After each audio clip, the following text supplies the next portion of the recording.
importante en el ámbito no solamente cardiovascular, sino en general en toda la parte de la médica. Sin embargo, el tema es muy amplio. ¿Okay? Lo que nos pide la sílabus es una parte importante también, aunque menos comprendido, un tema más complejo en general de la parte de choque halogénico. Aquí una contribución de una compañera tuya, me pareció bastante didáctico, bastante completo. Hablar, comenzando con un diagnóstico diferencial de los 4 tipos fisiopatológicos del shock.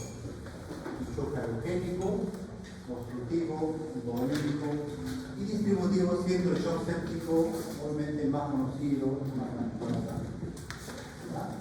No solo valorando características clínicas propiamente dichas, que conocemos algunas características en particular, en realidad, sino también para poder asimilar lo que son determinados parámetros hemodinámicos. No podemos hablar de shock si no sabemos, por ejemplo, conocemos lo que es un gasto cardíaco.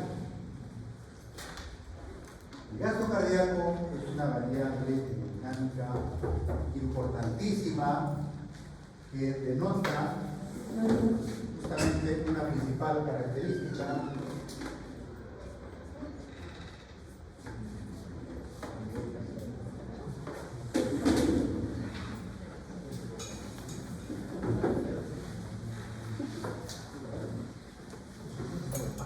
muy importante en el sentido de la subvaloración. No podemos hablar de shock sin determinar el gasto cardíaco. Bien, alumnos del sexto ciclo, ¿no? Sí, pueden decirme, séptimo, ¿qué es gasto cardíaco? Sin miedo.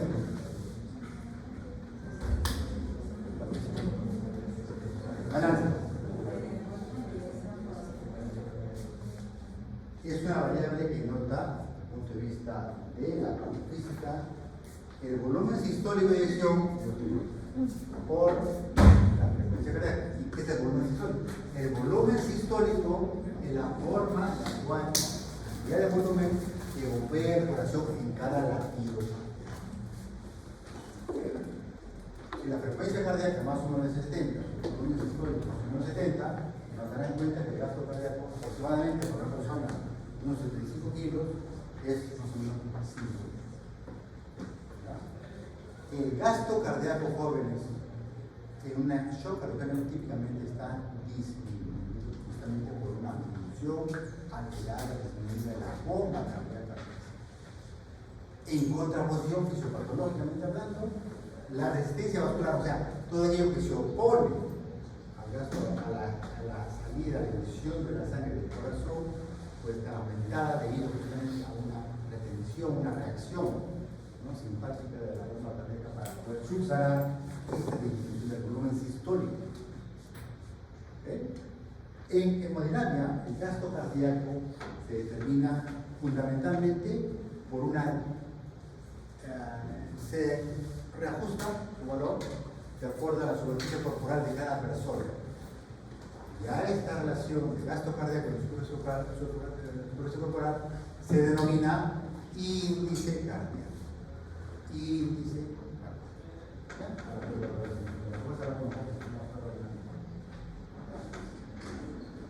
Es muy importante. Entonces, vamos a hablar y vamos a detenernos fundamentalmente el shock halogénico, pero repito, vamos a hacer este diagnóstico diferencial valorando, determinando determinadas características clínicas y también características hemodinámicas en la cabeza o a la cabeza del shock sobre el gasto cardíaco. ¿Okay? En el sentido estricto de la palabra, el shock halogénico está secundario a una alteración primaria de la contracción miocárdica. Por lo tanto, hablar de shock halogénico es fundamentalmente hablar de infarto agudo de miocardio ya complicado, ¿verdad? Para nosotros. que es la condición más grave, de manejo más complejo y de mayor letalidad que se puede presentar en cardiología crítica. Es una patología afortunadamente de baja frecuencia, pero con alta morbimortalidad. Concepto de shock cardíaco es un concepto teórico o teórico fundamentalmente, ¿no? Un síndrome caracterizado por hipotensión y hipoperfusión sistémicas secundarias a un vaso cardíaco insuficiente. A ver, las presiones de llenado cardíaco están elevadas en el gasto cardíaco principal. Presión de llenado es aquellas presiones con las cuales el corazón maneja para poder funcionar. Están elevadas fundamentalmente debido a esta deficiencia de contractilidad. Las presiones de llenado van a aumentar.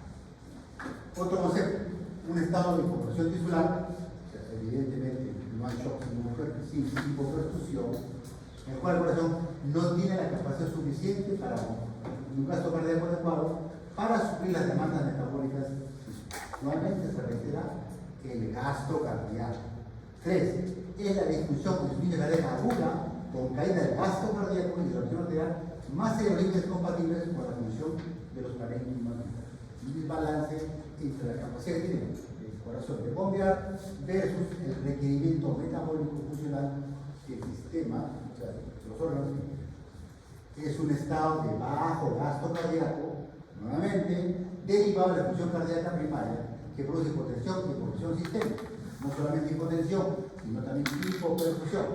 Este síndrome se perpetúa mediante ciclos fisiológicos de inflamación, isquemia, vasoconstricción y sobrecarga de urina. 4 características fisiopatológicas del síndrome de bajo gasto, o sea, el shock cardiogénico. Reiteramos 4 conceptos, los 4 meten a gasto cardíaco como un concepto principal clínico. Síndrome de bajo gasto cardíaco. Causa principal, infarto agudo de miocardio, debido a una falla ventricular izquierda, principalmente. Hay otras enfermedades, como la miocardiopatía progresiva, otras enfermedades pericárdicas, falla ventricular derecha con miocardiopatía, etcétera, etcétera, arritmias cardíacas, difusiones valvulares severas, pero la principal causa, repito, de shock cardíaco es hablar de una cardiopatía isquémica ya complicada, ¿no? Un infarto o un miocardio complicado. Hay que ver ese equivalente principalmente. Alteraciones por hipoperfusión. En primer lugar, a nivel cardíaco, disminución del tropismo, afectación primaria de la bomba cardíaca.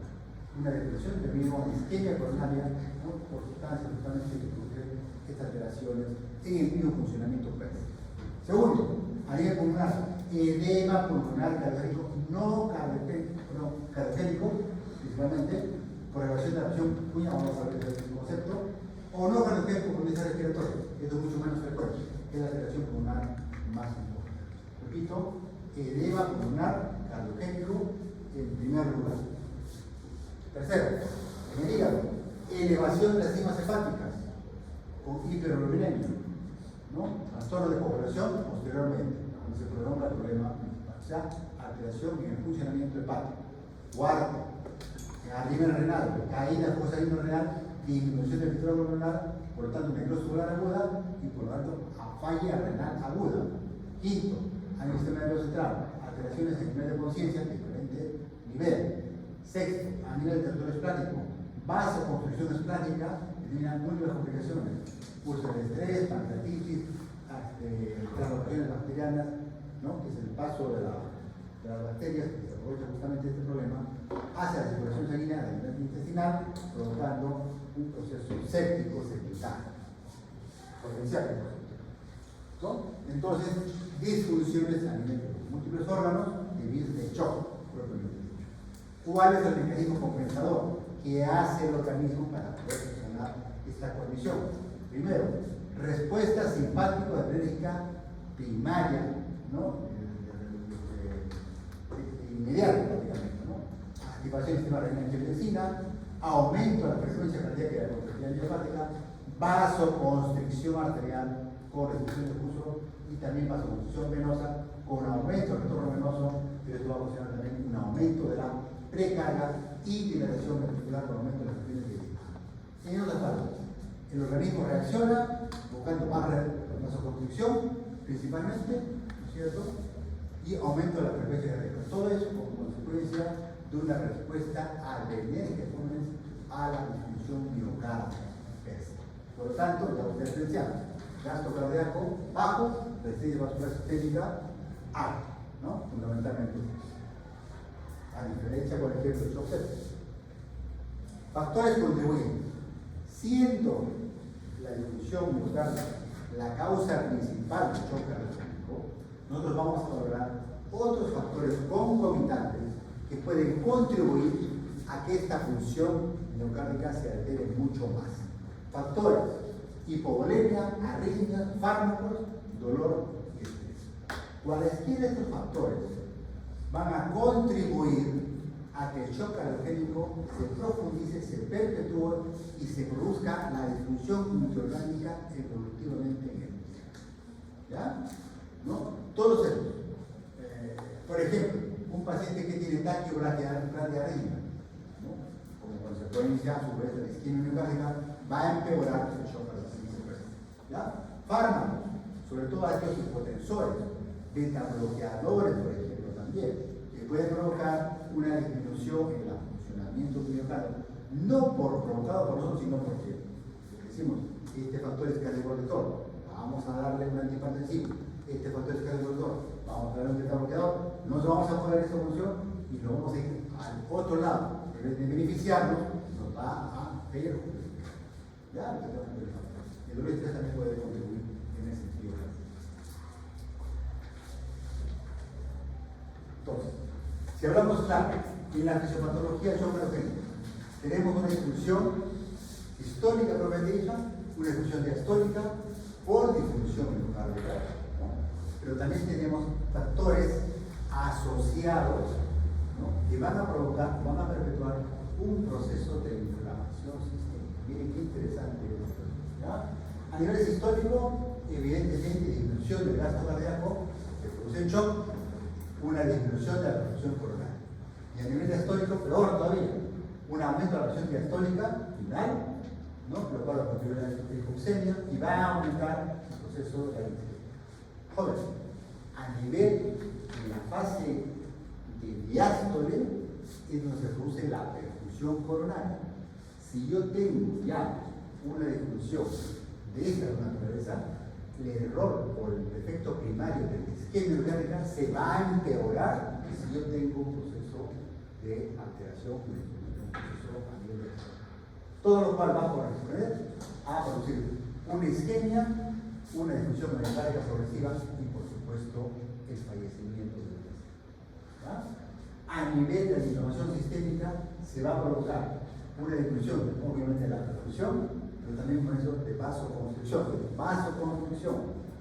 Respuesta adrenérgica a la disfunción miocárdica.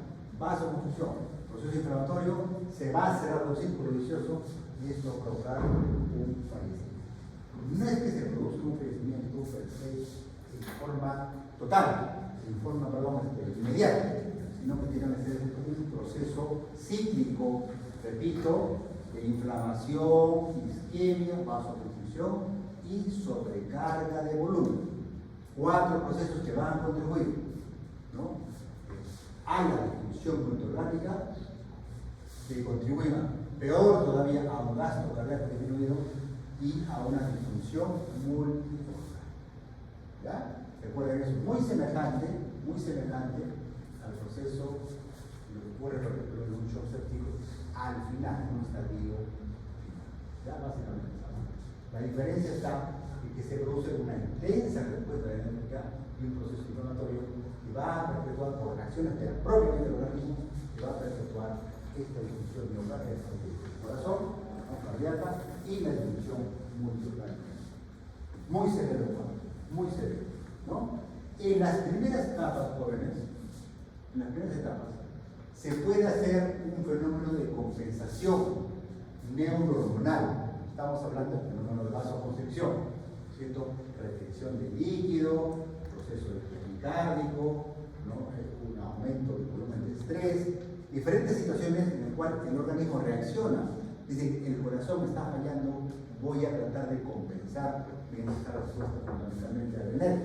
Pero, ya al pasado cierto tiempo, este fenómeno compensatorio no solo que va a ser insuficiente, sino que va a estar en contra del organismo, provocando procesos de disfunción hepática cada vez mayores. Hasta, repito, el proceso inflamatorio sumado va a condicionar un cuadro metabólico muy severo, muy definitivamente, muy ya irreversible. Ya el organismo claudicó, su propia compensación lo está traicionando. ¿Ya? Consecuencia de ello, el fallo bioorgánica. En los últimos ensayos de shock se produce un fracaso fonodinámico con lesión, muerte irreversible, a pesar de la corrección de la causa subyacente. ¿Ya? Tratamos de compensar lo más que podamos, pero lamentablemente al final, o sea, va a haber un momento y igual uno puede, vamos a tratar el shock, el infarto, etcétera, etcétera, y ya se perpetúa el proceso cíclico del shock, estamos viendo, va a ocasionar justamente una muerte irreversible por mejor que lo que tenemos. Es decir, tenemos un tiempo perentorio para poder hacer esa parte.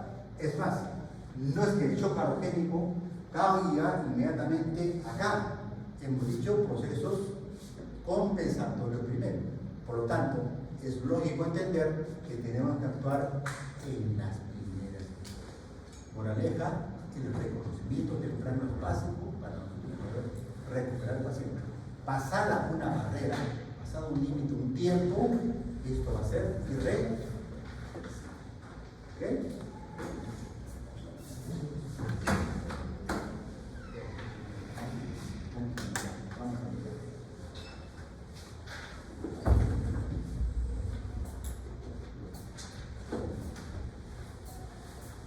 Por esa razón, vamos a ver entonces, desde el punto de vista evolutivo y entendido, de que va a haber conceptos clásicos de shock cardiogénico y clasificaciones de shock cardiogénico.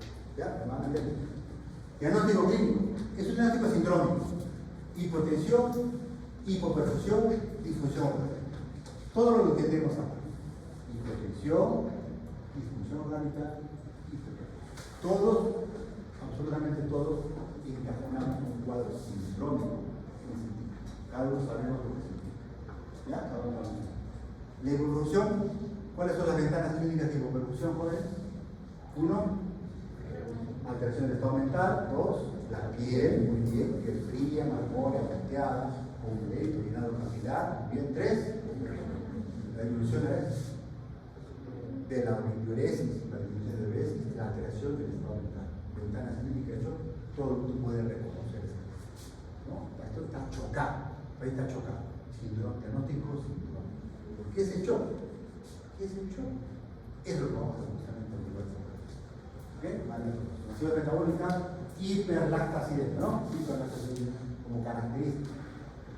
¿No? En el shock cardiogénico, la presentación clínica se basa no solamente en los signos de hipoperfusión que acabamos de mencionar, sino también en signos hemodinámicos y signos de congestión pulmonar o sistémica. Se añaden esos 3 signos. ¿Ok? Los 2 signos. Signos hemodinámicos: hipotensión, taquicardia, pulso caídiforme, índice cardíaco menor de 2. ¿Qué cosa? Litros por minuto por metro cuadrado superficie corporal. Repiten esa parte. 2 puntos, un punto de quiebre, un punto de corte. Y presión de cuña mayor. ¿Qué cosa es PCWP? PCP, presión de cuña, que típicamente está elevada en el shock cardiogénico. La precarga, la medición, mejor dicho, la precarga, se mide directamente a través de la presión de cuña, que tradicionalmente se mide medida vía una colocación de un catéter arterial en una rama de la arteria pulmonar. Ahora vamos a ver, se llama presión de inflamamiento, de wedge, presión de piso. Típicamente es menos de 12, pero el shock cardiogénico es elevada porque se aumenta la presión y brinda una disminución en el sector izquierdo.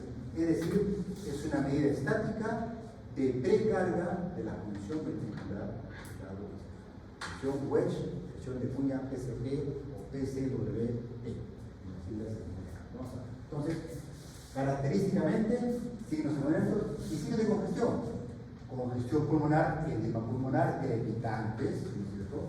Y signos de función sistémica, fluido yugular, edema periférico, hepatomegalia, flujo unicular, positivo. Se suman los tres. ¿Okay? Bien. Pruebas complementarias, entonces. Yo tengo perfusión, pero tengo sobre congestión, signos de congestión y signos de difusión por hipoperfusión relacionados con difusión miocárdica, valoro estos aspectos también relacionados con parámetros o variables hemodinámicas.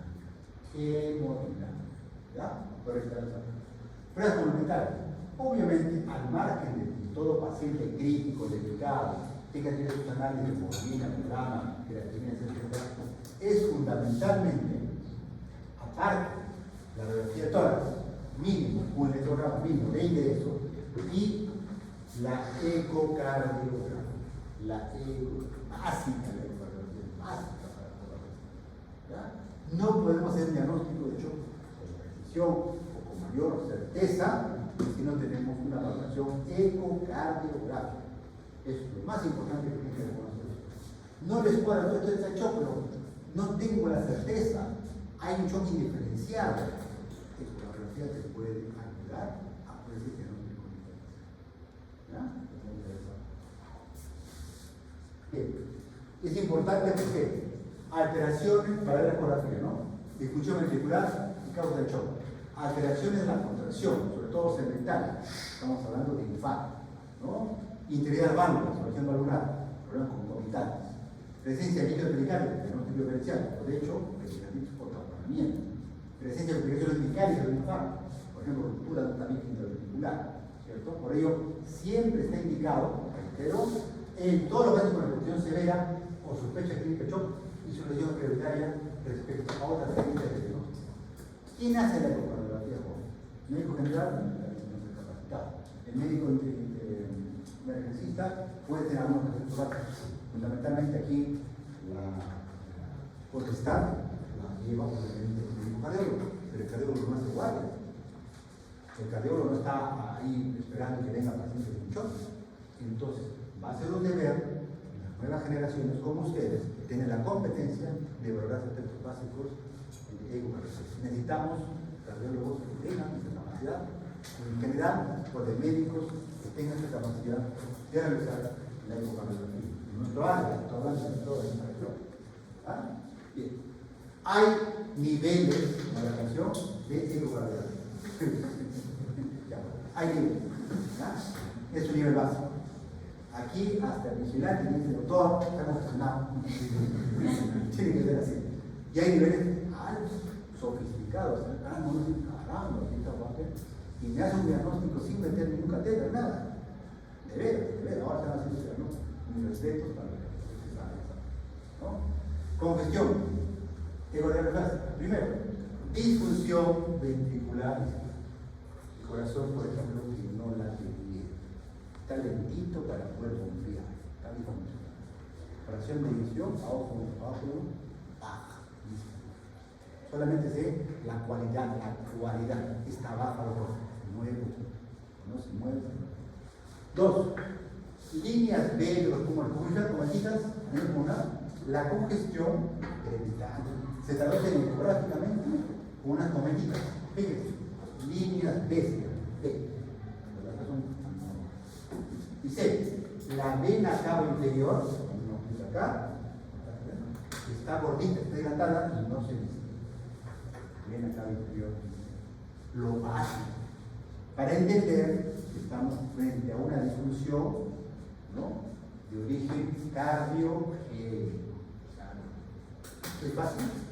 Claro que es fácil. Pero tenemos que tener la costumbre, el chip, de tener un ecocardiógrafo en emergencia. Si no, no podemos, ¿me entienden las cosas? Es el que no me entienden. Entonces, no puede ser potestad de que el cardiólogo venga y decidir, ¿no? Función de nivel básico. Nivel básico, nivel primero.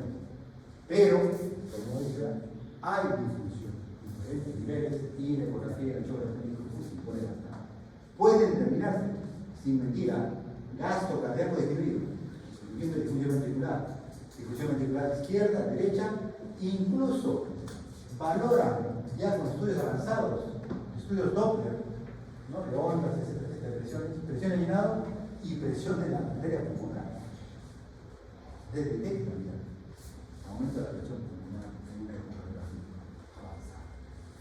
¿Ya? ¿Qué quiere decir eso?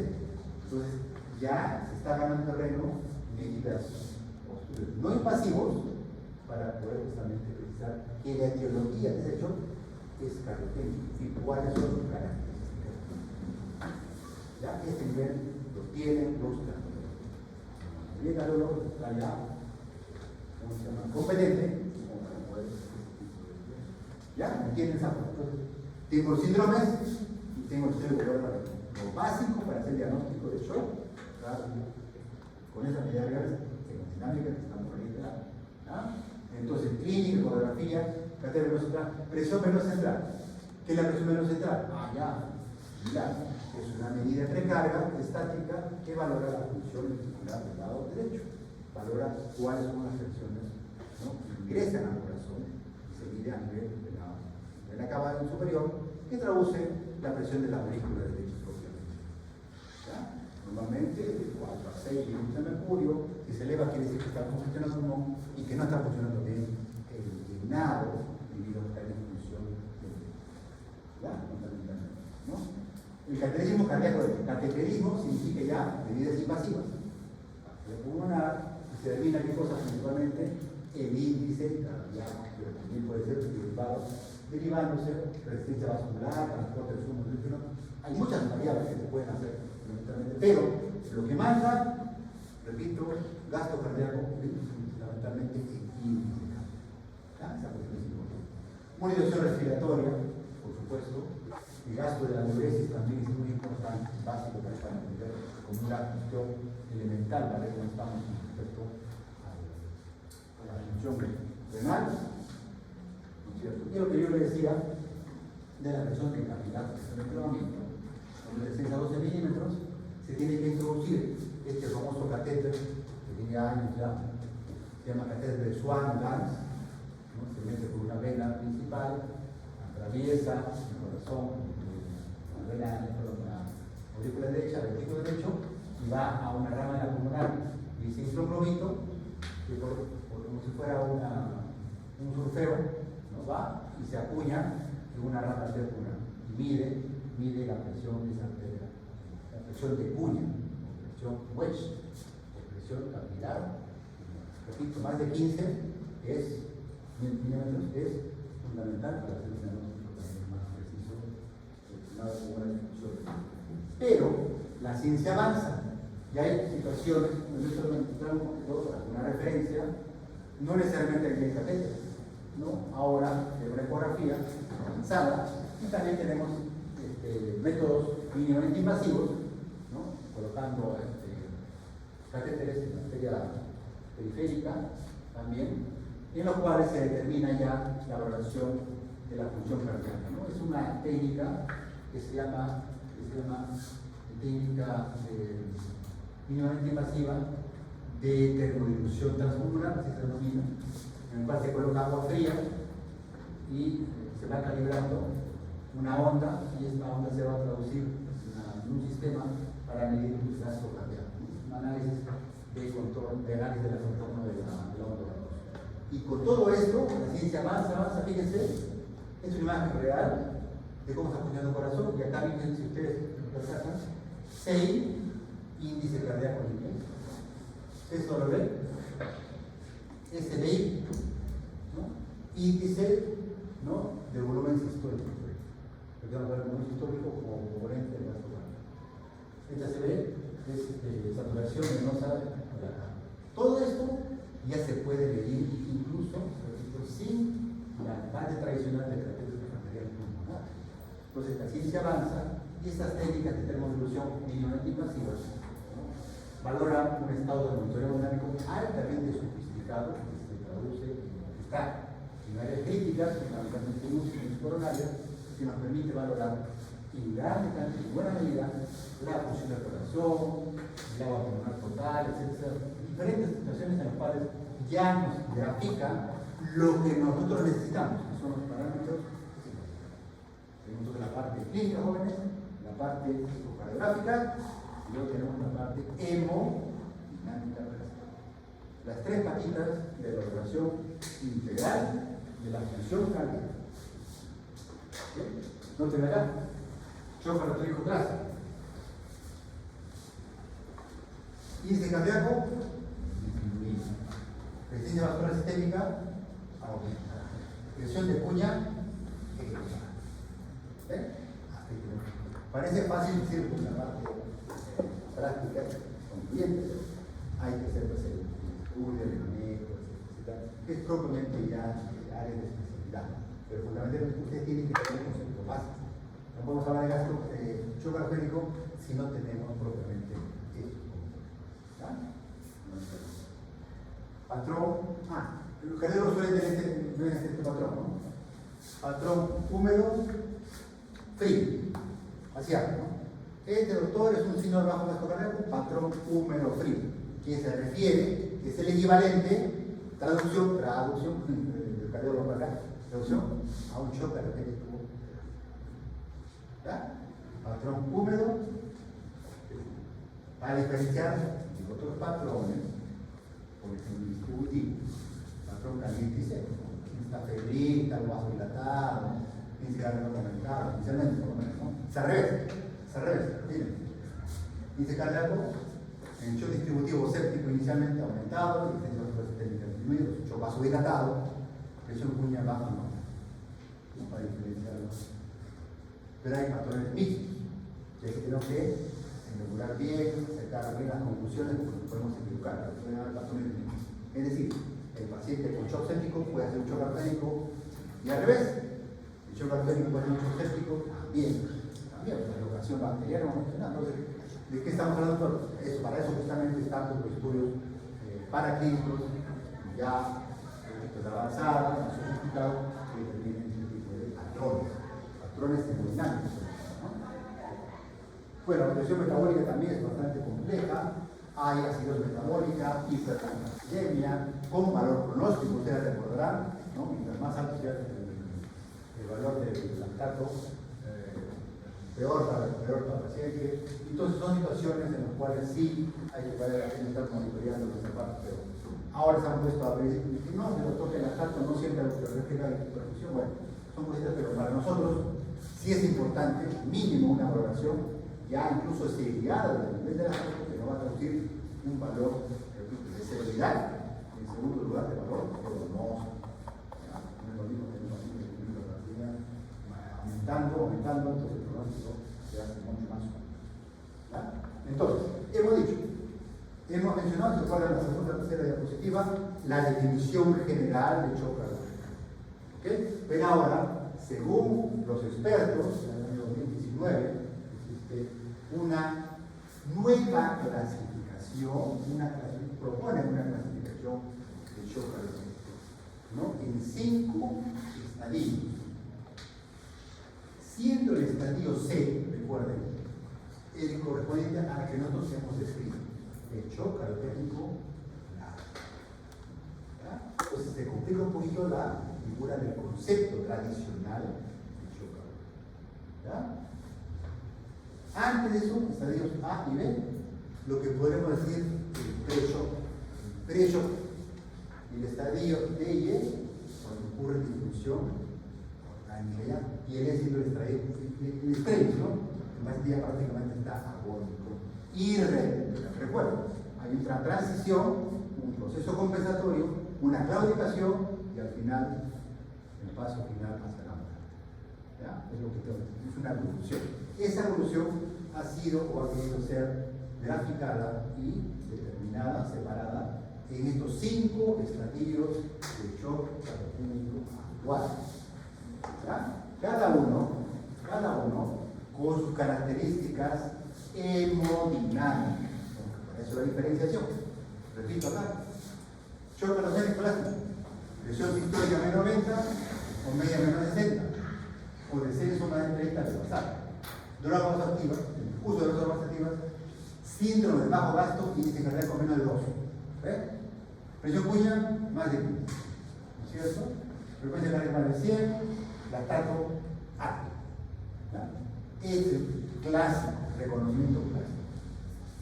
Más a la izquierda, el pre, denominado en riesgo, que no es un shock por lo que y comenzando ¿qué cosa? Comenzando a alterar ya, comenzando una etapa intermedia, por decir así, del precho hacia el shock. Y posteriormente hacia la derecha, múltiples opresores, ¿no? Iguales a estado grave, deterioro, ya está requiriéndose cada vez más soportes, doble soporte, los mismos vamos a ver, ¿no es cierto? Pero el paciente sigue descompensado, ya está, el paciente ya. ¿Qué pasó? 70-50 presión, estoy con noradrenalina, no revierto, pero estoy con alta noradrenalina, ¿no? Está deteriorado, no responde, y acá en extremo ya está totalmente refractario, ya está ya tirando ya, incluso haciendo paro, de hecho paro, ¿no? De hecho prácticamente es un paro. ¿Ya? Esto, ¿por qué se ha hecho? ¿Por qué se ha complicado la vida? Uno, para poder evidenciar y tratar de reconocer, no en este estadio, sino un poquito más precoz debido a una alta mortalidad de acá. Claro, alta mortalidad. Segundo, para determinar cuál va a ser la estrategia, desde el punto de vista asistencial, para poder hacer no solamente el tratamiento entre comillas clásico tradicional, sino para ver qué puede mejorar en estadios por lo menos preterminales, darle una chance al paciente. Más que nada. Y tercero, reconocer que aquí ya pues ya no estamos perdiendo. Naturalmente vamos a perder al paciente en este estadio. ¿Ya? Repito, el riesgo comenzando, el clásico, el deterioro y el extremo o final. ¿Ya? 5 estadios, cada uno son 5 capítulos que tienen que tener su propio manejo. Va a haber 5 manejos según el estadio ahora. Nos estamos complicando, pero no. ¿Ven? Ok, es un cuadro muy importante, ¿eh? Un cuadro básico de la clase. Pirámide de shock resistente. Acá está. En riesgo a iniciando el shock clásico, que estamos hablando, y deterioro, y el extremo. ¿Ok? ¿Ok? Estamos bien. Sin síntomas de shock, hipotensión relativa, terminal de signo con perfusión. Cuando hay shock, con perfusión, ¿cierto? Uso de requerimiento vasopresor y otros elementos que vamos a revisar ahora, ¿cierto? Y colapso total de intervenciones iniciales, empeoramiento, deterioro, o la última, colapso total, paro cardíaco, no responde a nada de lo que estamos haciendo. Y bueno, soporte de cambio. Esa clase significa importante. Y lo podemos conseguir justamente en español, ¿no? Clínica, estamos diciendo, los biomarcadores, fíjense ustedes en la tabla. Acá, en el B todavía está normal. Y a partir del C, que es el clásico, ya está alterando la función renal, la función hepática, el BNP que mide la función también cardíaca está elevado, ¿no es cierto? Y vamos aumentando, estamos empeorando los parámetros. ¿No? Igual, acá, parámetros hemodinámicos, ¿no es cierto? Mira, la función arterial está normal, pero ya está cayendo el índice cardíaco. No a un nivel tanto, pero está cayendo. Ya, igual acá. ¿No? Fíjense, ya está hipotensando, pero todavía no hay signos de hipoperfusión. En el estadio B, en el estadio C, fíjense como lo clásico, ¿no es cierto? Presión sistólica menor beta, la media menor de 60, la estatus elevado, el índice cardíaco también menos del 8. Recuerden esta parte del shock clásico, se ubican ustedes, y si yo les pongo en el examen, cualquiera de ellos ya ven el estadio. Ya, pero ya, fíjense, esta es la parte más importante que nos interesa. Vamos a ver. ¿Ya? Bien, manejo. La idea, igual que todo shock, reconocimiento precoz. ¿No? El diagnóstico debe incluir además de las causas. Entonces, si yo no estoy seguro de que, por qué este paciente se choca, ¿por qué este paciente se choca? Tengo a la mano elementos que me pueden hacer convencer. En primer lugar, debe haber un médico que tenga mayor experiencia. En segundo lugar, los parámetros, perdón, las actividades o los estudios paraclínicos necesarios, incluyendo, hemos dicho, el estudio ecográfico que tiene base. Vamos a explicar qué, obviamente, pero fundamentalmente es el estudio ecográfico, ¿no? Reconocimiento precoz, tratar de hacer diagnóstico diferencial en ese momento, estabilización o compensación principalmente, y tratar las lesiones reversibles según la etiología. Como he dicho, shock alotécnico es prácticamente sinónimo de un infarto miocardio complicado a la situación. Y eso hemos hablado cuando hemos dicho síndrome coronal agudo, por ejemplo, ¿no? ¿Okay? Bien, aquí un paciente en shock en general, estamos, ¿no? Tiene que estar pues, en la zona de shock trauma, ya internado, fundamentalmente. Es necesario hacer un vía central, oxigenación, necesariamente, valorar, y de hecho lo hacemos, una ventilación mecánica, si el paciente estable no va a claudicar definitivamente. Hay una cuestión importante porque es el órgano que transporta la sangre y por ende el oxígeno, ¿no? La circular de sangre y por ende el oxígeno, evidentemente muchas veces, digamos, un paciente en shock, ¿cómo está? Muy bien, pongan el oxígeno, vía central, intúbenlo al paciente y ya primera parte del ABC. Caballero, no hay otra manera de poder actuar. ¿No? La actitud tiene que ser entonces diligente, y hemos tratado de reconocer ya con las medidas, etc. Y a la vez compensar. La palabra mágica es compensar, tratar de compensar hemodinámicamente. Es la idea principal. Bien, hay dos maneras de hacer la evaluación hemodinámica o la respuesta hemodinámica. Una con fluidos y otra con vasos. Los fluidos, ustedes saben que son de dos tipos, crisaloides y colóidos. Usualmente usamos el suero fisiológico como crisaloides y la poligerina como gelatina, como cualquiera de los dos. Es similar, la cosa es algo.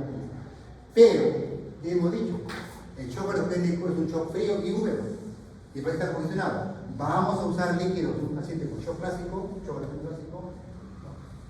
Salvo que algún parámetro nos indique que pudiéramos utilizar. Caso contrario, no lo podemos usar. Entonces, si nos vamos a que el soporte hemodinámico o excluimos en el soporte hemodinámico líquidos, fluidos, vamos a los vasoactivos. Y lo primero que vamos a hacer es vasopresores. Porque el problema de la confusión por el shock está en cierres y tenemos que compensar. Entonces, vasopresor. ¿Y cuál es el vasopresor más utilizado? La norepinefrina. ¿Ya? Principalmente. Igualito que el shock eléctrico. ¿Ya? Corregir las reacciones ácido básico, pero el principio es bueno, y el tratamiento específico que tiene que ser desencadenante de shock. Si ese criterio de conocer que el shock alotécnico es debido fundamentalmente a un sistema hepático importante, deben entender entonces que debemos ser diligentes para que el paciente pueda tener la oportunidad de revertir ese proceso. Y hemos dicho que lamentablemente a nivel de Tacna no tenemos esta posibilidad. ¿Por qué, doctor, que sea malo? Hemos dicho, tratamiento básico, mi clase, el manejo ochentero, ¿no? Hemos dicho, y luego sobre eso, ¿no? La trombolisis, ¿no? Porque no tenemos más. Porque si fueras acá y estuvieras en Estados Unidos, se matarían de risa. No, y no la angioplastía primaria. Angioplastía primaria de cajón, de cajón. Ni lo pienses, le enseño a los chicos, sí. No sé, ya. Allá se hace, ya le toca. El día ya está en la pastilla, ya tiene su stem, y al día siguiente está comiendo tranquilo, como si nada. ¿Verdad? ¿Verdad? Pero no tenemos esa posibilidad. No tenemos. Y aquí es donde nos fracasamos. Podemos reconocer. Llamamos a la doctora Paz, de acuerdo. O a la doctora Pamela, de acuerdo. Excelente. No, hay verdad que el médico se debe respetar muy bien. No, doctor Mendoza ha dicho que no líquido, está concentrado. ¿Cómo se le ocurre el líquido? Está con crepitantes, está con. ¿No? Pasa que ya, adrenalina. Ojalá que sepa usar la adrenalina, por lo menos. El grupo sí sabe, ¿no? El grupo sí sabe hacer usar la adrenalina. ¿Sí? La norepinefrina, sabemos, ¿no? Hemos practicado ya. Sí, hemos practicado. No me digan que no. No me digan que no, porque no lo voy a hacer a la base. Y. Tratamiento específico. Ya, hemos compensado. Bueno, doctor, ya está mejorando, la PA media está por encima de 65, el estatus está bajando. ¿Y ahora? Ahora, ¿cómo se llama? Tratamiento disgénico, ¿no? ¿Se dan cuenta, por qué? Que entonces nos ocupamos con la realidad. Por eso, cuando tenemos un shock halogénico, lamentablemente, por más que querramos, nuestro medio es poca la posibilidad de que pase este pedazo. ¿Ya? Principios más generales, como mencionado, diagnóstico precoz, optimización hemodinámica y investigación de la causa, optimización hemodinámica. Y obviamente la abordaje tiene que ser multidisciplinar. Por eso, cuando ustedes revisan un poquito más,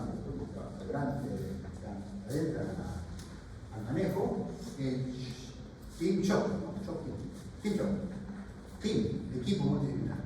Ahí está el doctor Mendoza, el doctor La Paz, el doctor Pamela, el doctor Orlando Vargas, todos manejamos. Porque se va a manejar. Team shock. ¿Ya? Claro. Es como si fuera el Real Madrid. El Real Madrid. Lo mejorcito ahí está. Team shock.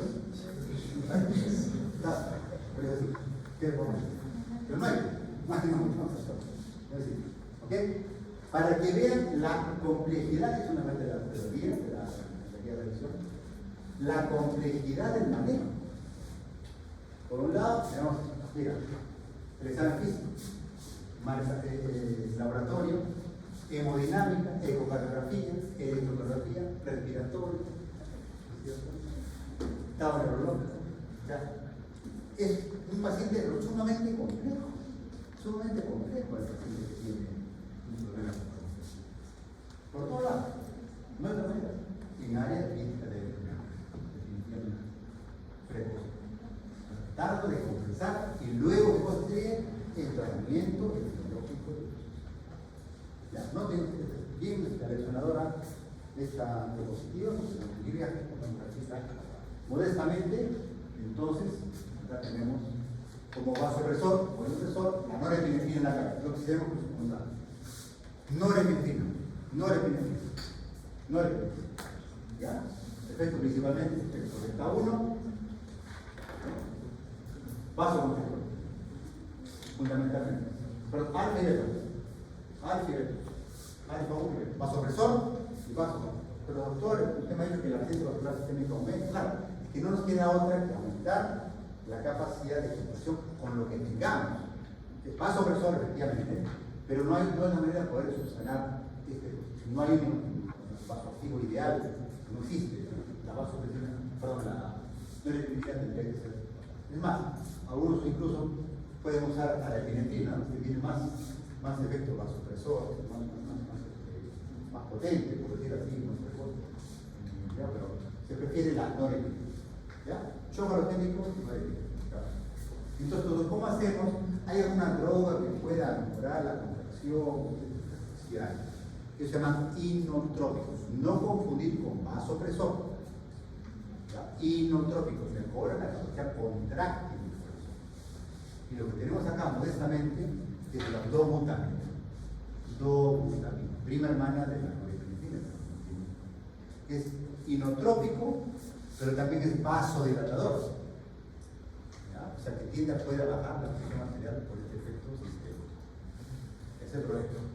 Entonces, si yo logro compensar precisamente con norepinefrina a un paciente, por ejemplo, ya tiene una presión media mejor, puedo asociar a la norepinefrina la dobutamina para mejorar en algo la performance cardíaca. Esa es la diferencia con el shock séptico. Entonces podemos usar la norepinefrina con la dobutamina. ¿Ya? Y no dilatado por el trópico por excelencia. Dobutamina. Ahí tienen a este lado, bueno, no se nota acá, pero podemos observar cómo está acá. ¿No?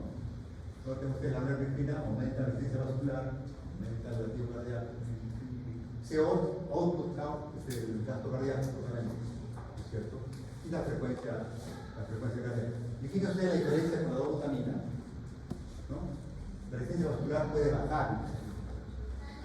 Para acá, noten que tiende un poquito a mejorar más nuestra performance del gasto cardíaco, con respecto a la norepinefrina, ¿no? Que sería más beneficioso. Pero si le damos a un paciente que está hipoperfundido, chocado por tal, una persona ya muy baja, si le damos dobutamina, se va a profundizar, va a perpetuarse la hipotensión arterial por este efecto. Por lo tanto, la primera droga a utilizar, repito por tercera vez, es la norepinefrina. Y si logra compensar, no ¿bien? La glutamina estimula receptores beta 1 y beta 2, desencadenando un aumento de la clasa, un funcionamiento específico, y actúa principalmente como una agonista B1, ¿cierto? Puede provocar, debido al efecto beta 2 periférico, puede provocar una caída en la presión arterial, que suele realizar la meta. Y también probablemente también, claro, ¿no? Entonces varía, ¿no? Solo quiero fijar un poquito la dosis entre 2 a 20 microgramos, perdón, es un error. Microgramos por kilogramo, hay un error, es microgramos por kilogramo. Facilita la producción intraventricular, que por ahí puede ser proarrítmica. La glutamina viene en frascos ampolas de 250 miligramos. No voy a para todo, pero solamente para referencia, es poco utilizado, pero hay que intentar utilizar si es que se va a emplear para este contexto, ¿no? Entonces, dentro de los inotrópicos, y hablando de shock cardiogénico, cuando existe un cierto grado de compensación, la glutamina se viene. Entonces, igual, le hemos mencionado, si yo cardiogénico, bueno, 90% de los casos por infarto de miocardio, angioplastía coronariana. Si no hay, tromboembolia. Ahí nos podemos ayudar por otros dispositivos mecánicos de asistencia ventricular también, que nos permitirían hacer un puente para que el corazón no esté tan desvalido, tan cogido en su accionar, y nos pueda permitir hacer este tratamiento, que sería el tratamiento de elección, ¿no? Por ejemplo, el balón de contracción intraórtica, que bueno, es una palabra mayor, y otros elementos de presión que lo vamos a revisar pero fundamentalmente, pues, eso que ustedes tienen que ver. A falta de ello, ¿qué cosa podemos hacer? Tenemos que aprender una vida misionera para que podamos quebrar, para que con nosotros, el reconocimiento precoz, lo hicimos la vasopresor, estamos mejor ya más o menos con ventilación mecánica, sedado, especializado, y tenemos que rezar para que podamos presentar. Pero estamos tirando una manera de ya es la verdad. Es la verdad. Bien. Entonces, reiterando, hasta en el shock, hacer un frío húmedo, con agente, principalmente la norepinefrina. Y si el caso se da, que logra ser compensado de cierta manera, usar inotrópico, en este caso la doxa. ¿Ya? Este es el gasto cardíaco, el shock cardiogénico clásico, estamos reiterando. ¿Por qué estamos hablando? ¿Qué clase es? ¿Qué categoría? Sí, bien. Pues la angiografía coronaria obviamente cambia el panorama, ¿no? Evidentemente, ¿no? Permite identificar la ubicación de la arteria que facilitó la solución del shock cardiogénico, ¿no es cierto? Dada la extensión del infarto, usualmente el paciente tiene múltiples arterias comprometidas, es la verdad, ¿no? Entonces la mortalidad va a depender también del vaso afectado. No es que se garantiza, si tiene varias, va a ser difícil manejarlo también, ¿no? De ser posible realizar una intervención percutánea primaria para corregir la obstrucción. Es importante. Entonces, si hay un paciente que está en Lima, por ejemplo, y tiene esta obstrucción, compensación, ventilación mecánica, sedación, vasopresor, ahí queda, de repente por ahí se le coloca un balón de contracción si tiene suerte, y va a angiografía para hacer la desobstrucción. Es la idea, el mundo ideal. ¿Ya? Básicamente.